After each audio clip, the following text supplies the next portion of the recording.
Ever felt like a single comment or action from someone threw your whole day off? Perhaps it was an unkind remark, a careless gesture, or just an unforeseen annoyance. Frustrating, right? But here's the reality. No one can control your emotions unless you allow them to. What if you could remain steady and calm, no matter what comes your way? Picture moving through your day with such unshakable peace that even the most aggravating moments couldn't touch you. That's not just a dream, it's emotional mastery. In today's episode, we're exploring 10 life-changing lessons to help you stop impulsive reactions, release anger, and take charge of your emotions. These lessons don't ask you to ignore your feelings or act indifferent. Instead, they build the mental resilience to face life's challenges with clarity and grace. From handling criticism to setting boundaries or letting go of resentment, you'll gain practical strategies to safeguard your inner peace and live confidently. By the end, you'll have the tools and mindset to stay unruffled, even in tough situations. Ready to discover the key to emotional freedom and a life where no one else dictates your mood? Let's dive in.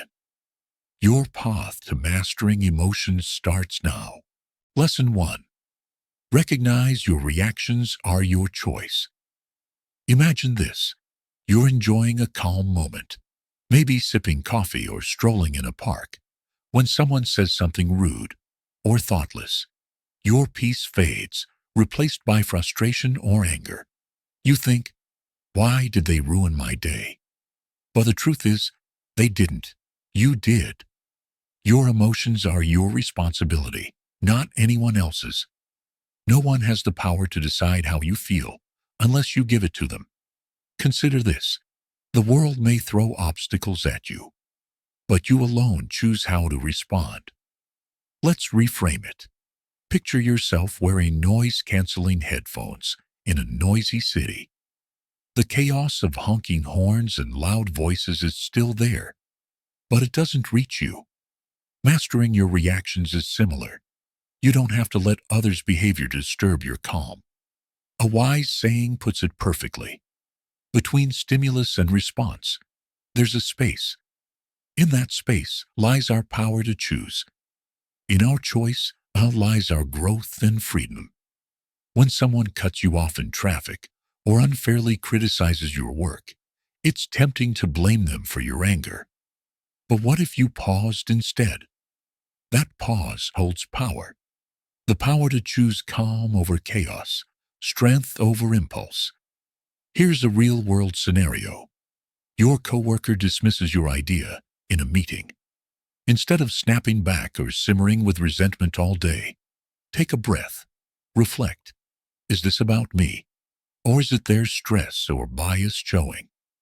By reframing the moment, you lessen its emotional impact. The beauty here isn't in suppressing emotions. It's in recognizing that your feelings don't have to control your actions.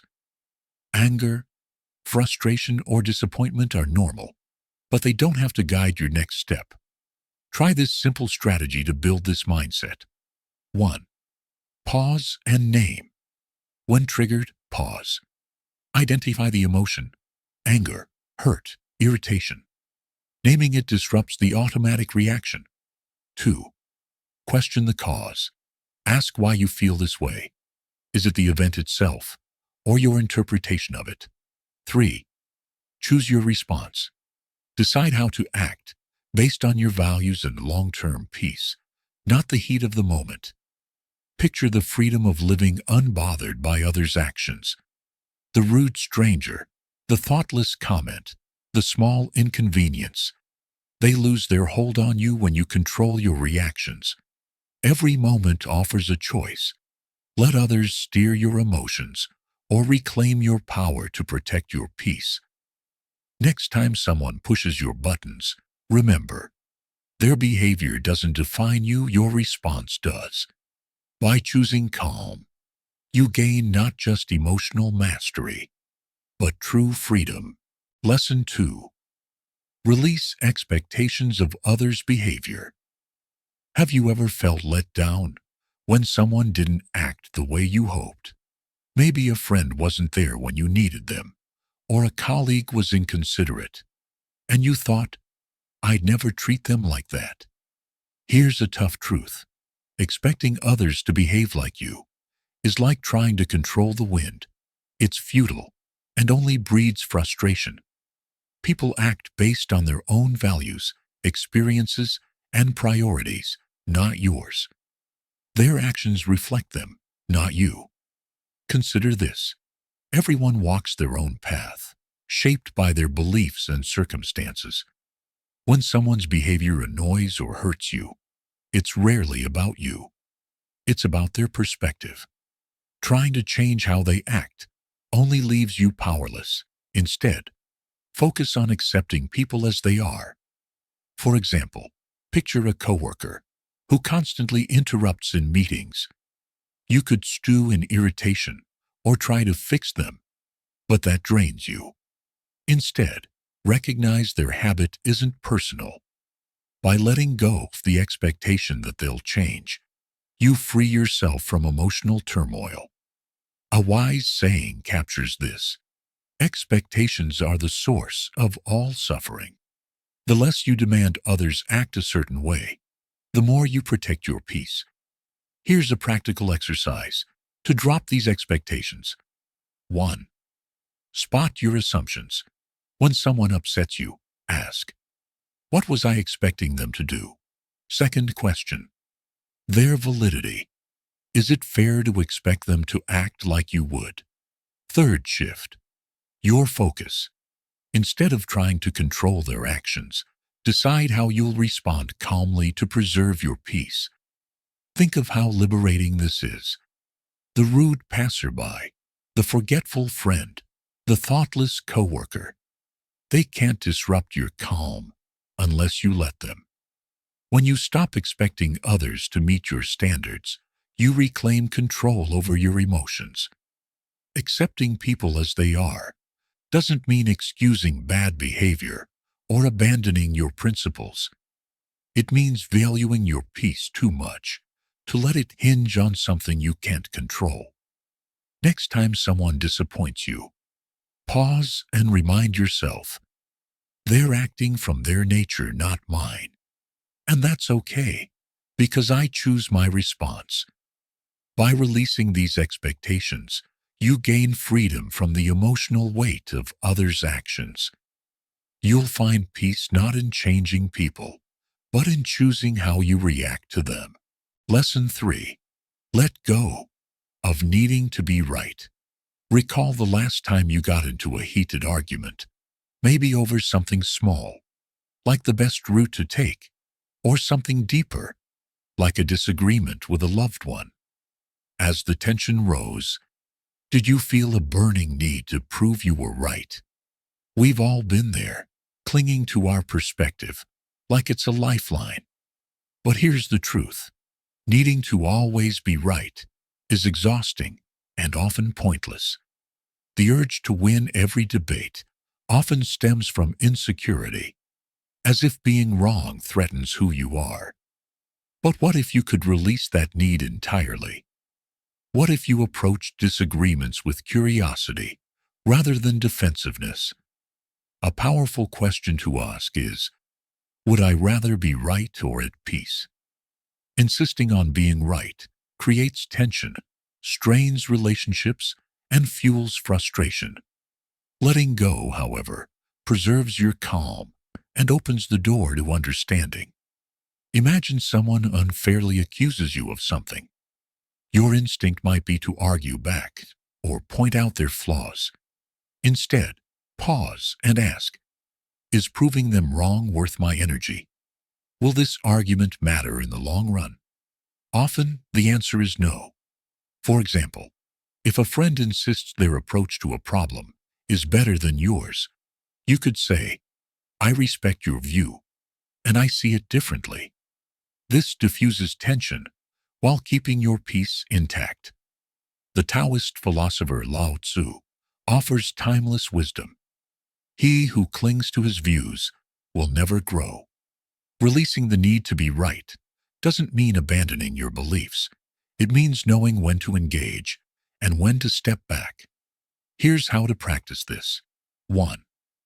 Pause before responding.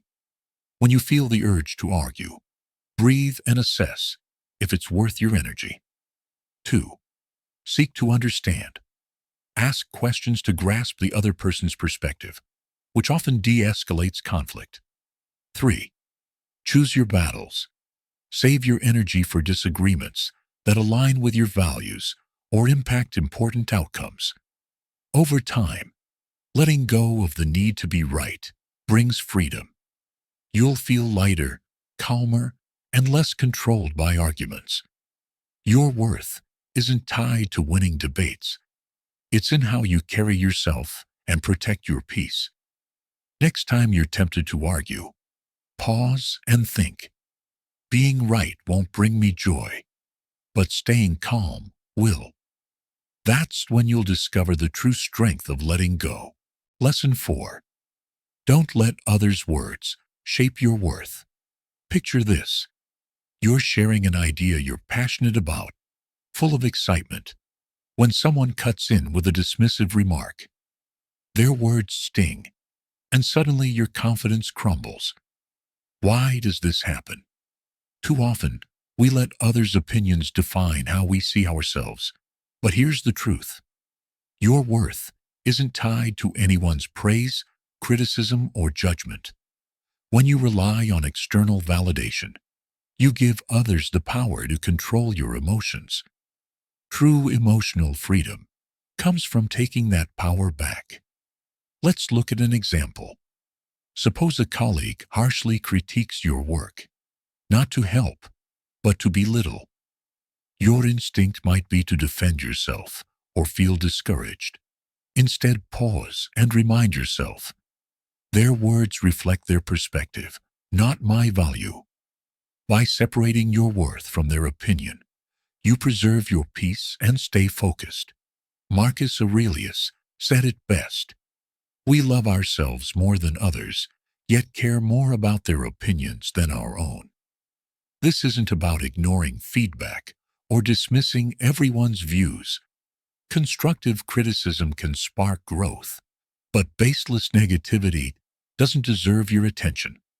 Here's how to stop letting others' words define you. 1. Pause before reacting. When someone's words hurt, breathe to avoid an impulsive response. 2. Separate fact from opinion. Ask, is there truth here, or is this just their viewpoint? Keep what helps you grow. Discard the rest. 3. Reaffirm your worth. Remind yourself your value is inherent, not dependent on others' approval. Lao Tzu's wisdom adds depth. Care about others' opinions, and you'll always be their prisoner. Letting go of the need for validation doesn't mean you stop valuing people. It means you stop giving weight to opinions that don't serve you. Next time someone's words shake you, pause and ask, am I letting this define me?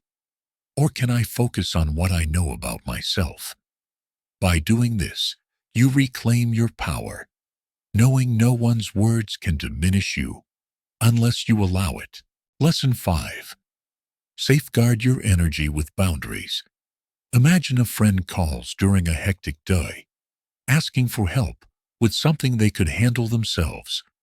Or a coworker drops a last-minute task on you, expecting you to agree. You feel obligated, but also frustrated as your plans unravel. Why is saying no so hard? Here's the reality. Protecting your peace means setting boundaries. Boundaries aren't selfish. They're essential. Without them, you let others control your time, energy, and emotional well-being. A key reminder, you can't pour from an empty cup. Constantly giving without guarding your energy leads to burnout and resentment. Boundaries protect your emotional freedom while fostering healthy relationships. Consider this. When someone oversteps, It's not their fault if you haven't set clear limits. People can't read your mind, and without guidance, they'll keep pushing, often unintentionally. Setting boundaries shows self-respect and teaches others to respect you too. For instance, say friends always call you late at night for advice, draining your energy. Instead of quietly resenting them, try, I care about you, but I need evenings to recharge. Let's talk tomorrow. This is firm yet kind, preserving your peace without harming the relationship. Epictetus reminds us, freedom is living as we choose. Boundaries let you prioritize your needs and energy wisely. Here's how to set boundaries effectively. 1. Be clear and direct. State your limits calmly. People respect boundaries they understand. 2. Use I statements. Say, I need quiet time after work, instead of, you're always interrupting me. 3. Stay consistent. Uphold your limits to show you're serious about your space. Lao Tzu offers further insight. Knowing when to stop prevents trouble. Boundaries aren't walls to block others out. They're bridges to balanced relationships. Next time you feel overwhelmed, ask, have I set clear limits? Am I honoring them? By setting boundaries, you free yourself from unnecessary burdens and reclaim energy for what matters. Protect your peace, prioritize yourself, and you'll give the world the best version of you. Lesson 6. Free yourself from others' opinions. Picture this. You share an idea you're proud of with a group, but instead of support, you face criticism or indifference. That sting of rejection can spiral into self-doubt. Why do their opinions carry such weight? The need for approval is natural, but tying your worth to others' views is like chasing shadows. You'll never hold on to it. Emotional freedom begins when you stop letting others' opinions define who you are. Think about it. Everyone sees the world through their own lens, shaped by their experiences, biases, and insecurities. Their words about you often say more about them than you. When you take their opinions personally, you hand them power over your emotions. A simple truth to hold on to. Your worth isn't up for debate. It's not tied to praise or criticism. It's inherent, unshaken by outside noise. Here's an example. You wear a new outfit you love, and a coworker says, that's an interesting choice. You could let their comment dent your confidence, or you could think, their opinion doesn't change how I feel about this. By detaching from the need for approval, you live authentically. Epictetus put it sharply. If you want to grow, be content to be thought foolish. It's liberating. Choosing your path, even if others don't get it, sets you free. Here's how to detach from others' opinions. 1. Question their weight. When an opinion bothers you, ask, why does this matter? What authority do they have over me? 2. Anchor in your values. Focus on what drives you, not what others expect. Stay grounded in your goals. 3. Let it pass. When criticism hits, acknowledge it, but don't cling. Picture their words like leaves drifting down a stream. There, then gone. Lao Tzu's wisdom resonates. Care about others' approval, and you'll be their prisoner. This doesn't mean dismissing feedback or isolating yourself. It means filtering out what doesn't serve you. Constructive advice can help, but baseless judgment is theirs to carry, not yours. Next time someone's words shake you, pause and ask, am I living for them or for myself?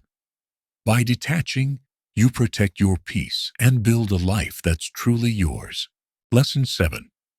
Choose silence over anger. Imagine you're in a heated moment. Someone says something hurtful or provocative, and anger surges. Your heart races, and you're ready to fire back with a sharp retort. But what if you said nothing? Silence is a powerful tool against negativity. It's not about avoiding conflict or showing weakness. It's about choosing calm over chaos, valuing your peace over the urge to retaliate. There's deep wisdom here. The less you respond to negativity, the more peaceful your life becomes. Silence says, I won't let your actions control me. For example, if someone undermines you in a meeting to make you look bad, you could argue back or stay silent. Choosing silence denies them the reaction they want and shows your strength to everyone watching. Marcus Aurelius said, the best response to anger is silence. Silence starves the fire of anger, keeping you in control. Here's how to make silence your response. 1. Pause before reacting. When provoked, breathe to create space for clarity. 2. Listen without defending. Let others speak, without feeling the need to justify yourself. Sometimes they just need to vent. 3. Speak only when needed. If you must respond, keep it calm, measured, and concise.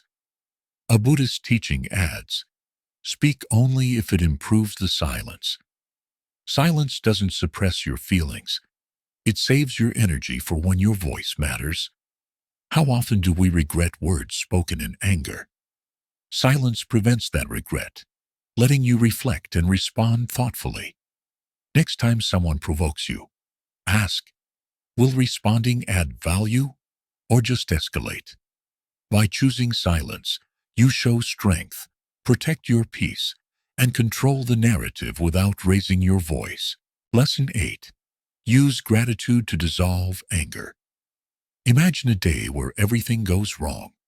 Your plans collapse, someone snaps at you, and every small annoyance feels like a personal attack. Anger bubbles up, and you wonder, why is everything so hard? Now pause. What if you shifted your focus to what's going right? Gratitude has a remarkable power to transform anger into calm, turning even the toughest moments into opportunities for perspective and peace. Here's a vital truth. You can't feel grateful and angry at the same time. Gratitude acts like a mental reset, pulling you out of negativity and highlighting the good that still exists, even in frustrating times. Take this scenario. You're stuck in traffic, late for an important meeting. Instead of fuming, take a deep breath and name 3 things you're thankful for. Maybe your car, the opportunity you're heading to, or the song on the radio. It sounds simple, but this shift can instantly change your emotional state. Cicero's philosophy rings true. Gratitude is not only the greatest virtue, but the root of all others. It doesn't just ease anger. It builds resilience, fosters patience, and keeps you focused on what matters. It's a tool you can use anywhere, anytime, to protect your peace. Here's how to make gratitude a habit. 1. Pause and reflect. When anger rises, breathe and ask, what's one thing I'm thankful for right now? 2. Keep a gratitude journal. Each day, jot down 3 things that went well, no matter how small. This trains your mind to seek the positive. 3. Reframe challenges. When faced with difficulty, consider what you can learn or how it could be worse. Gratitude comes from seeing what you still have. For example, if someone criticizes you harshly, instead of letting anger take over, try thinking, I'm grateful for the chance to learn from this, even if it wasn't said kindly. This doesn't excuse their behavior. It keeps you in control. The Buddha's words inspire. Let us rise and be thankful. For if we didn't learn much today, at least we learned a little. If we didn't learn a little, at least we didn't get sick. If we got sick, at least we didn't die. Gratitude shifts your focus from what's missing to what's present. It's not about ignoring anger. It's about choosing what uplifts you over what pulls you down. Next time anger creeps in, pause and ask, what can I be thankful for right now? You'll find gratitude doesn't just dissolve anger. It brings clarity, calm, and control. Peace isn't found. It's created, and gratitude is the key. Lesson 9. See criticisms as a growth tool. Picture this. You've poured your heart into an idea, maybe at work or with friends, and someone shuts it down with sharp criticism. Your instinct is to get defensive or angry. It's natural to feel stung when your efforts are questioned. But what if you reframed criticism, not as an attack, but as a chance to grow? Criticism, even when poorly delivered, holds value if you're open to it. It can reveal blind spots, challenge your thinking, or push you to improve. For instance, imagine you're giving a presentation and a colleague points out flaws in your work.